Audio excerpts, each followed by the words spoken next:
Olá, colecionadores e seguidores do canal Coisa de Colecionador.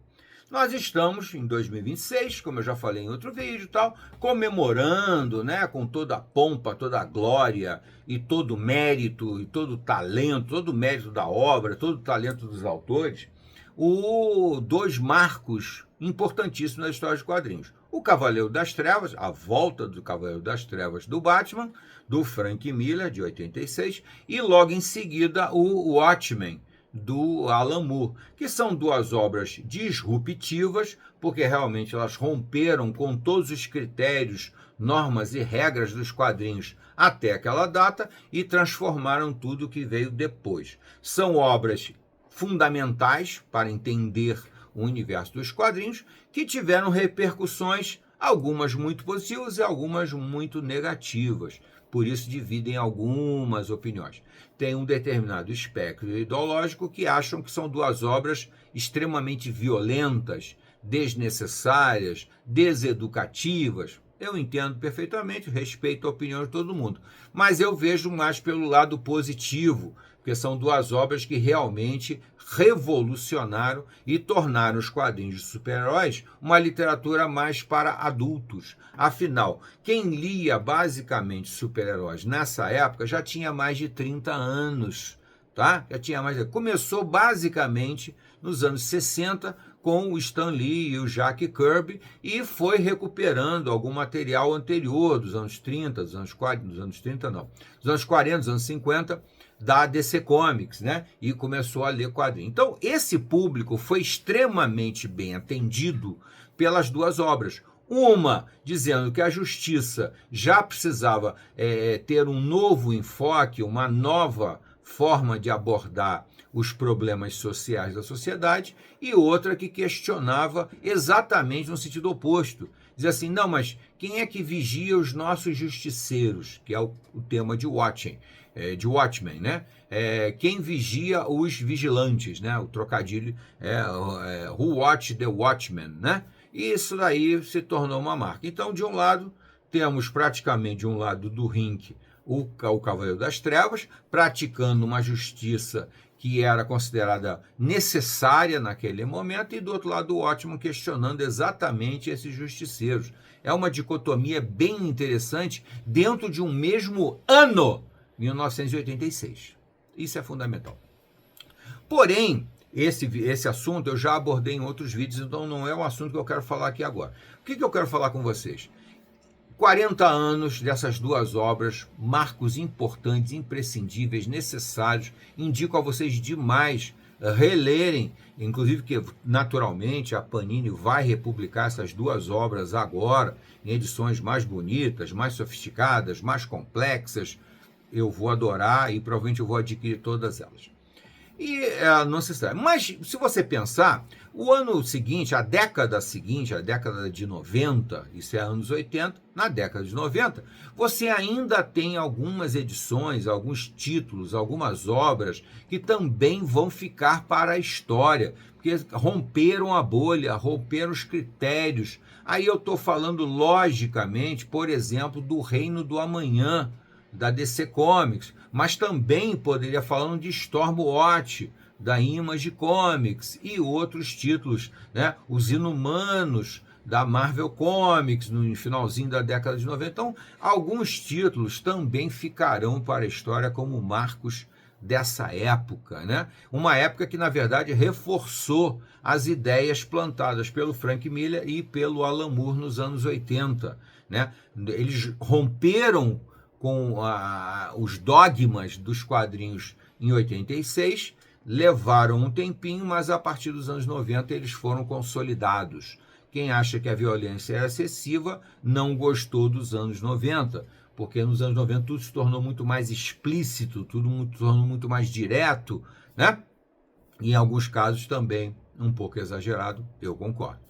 E aí vem os anos 2000, a primeira década de 2000, que é uma década que eu considero a década de ouro dos quadrinhos, porque se encontrou um ponto de equilíbrio.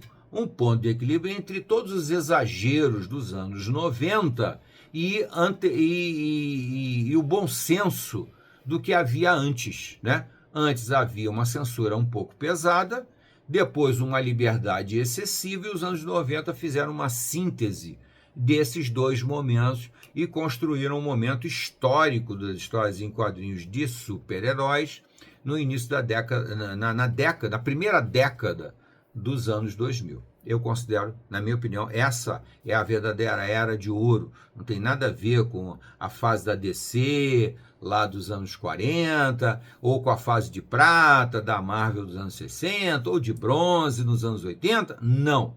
Para mim, a era de ouro é a primeira década de 2000, onde tanto a DC quanto a Marvel, a Image, a Dark Horse, construíram coisas muito interessantes, muito equilibradas, de muito bom senso, histórias muito boas, com artes muito boas.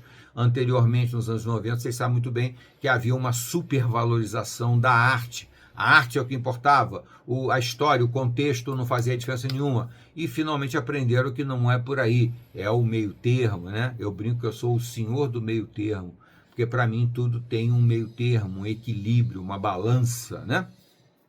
E eu poderia até dizer que eu sou o fiel da balança, né? Aquela expressão popular.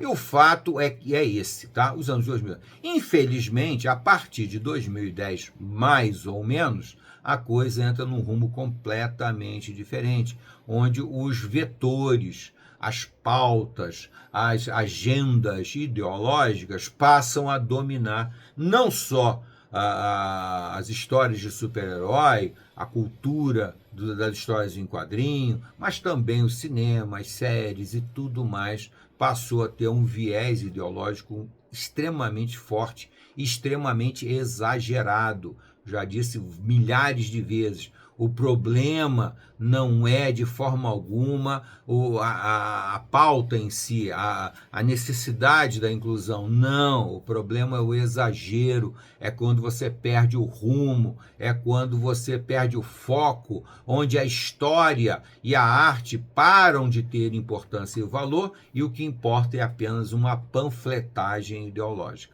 E é o que nos resta já há uma década e meia, né?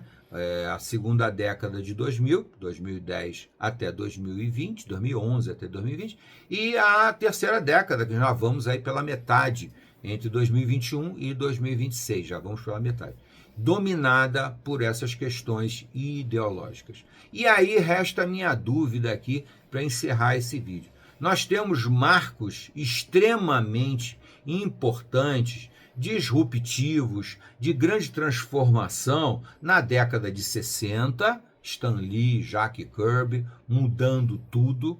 Na década de 70, também com alguns pontos fora da curva, o Homem-Aranha, algumas histórias do Homem-Aranha, né? O Lanterna Verde, o Arqueiro Verde na estrada, o Espectro da DC Comics e uma série de outras obras que vão pontuando, vão plantando uma semente de uma grande transformação que acabaria se confirmando, se configurando nos anos 80 com Camelot 3000, com o Demolidor do Frank Miller na Marvel, com o Batman, a volta do Cavaleiro das Trevas na DC Comics e com o Watchmen do Alan Moore também na DC Comics. Nos anos 90 também temos algumas obras muito marcantes e muito definidoras do futuro, que é o caso, por exemplo, do Reino do Amanhã, na DC Comics, o próprio Marvels, na Marvel também traz uma dramaticidade, uma realidade, um realismo mais intenso. Posteriormente, você teria as mudanças provocadas pelo Stormwatch na Image Comics, pelo Authority na Image Comics, tudo isso aí marcando bem os anos 90. Nos anos 2000, então aí temos muitas obras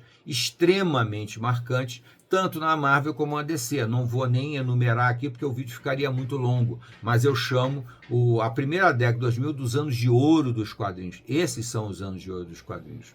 E depois disso? E de 2011 em diante? E de 2011 a 2020? E de 2021 em diante? O que é que será que pode ficar dessa coisa toda aí? Será que tem alguma obra de relevo, de impacto, de importância transformadora nessa época? Eu desconfio que não. Até a próxima.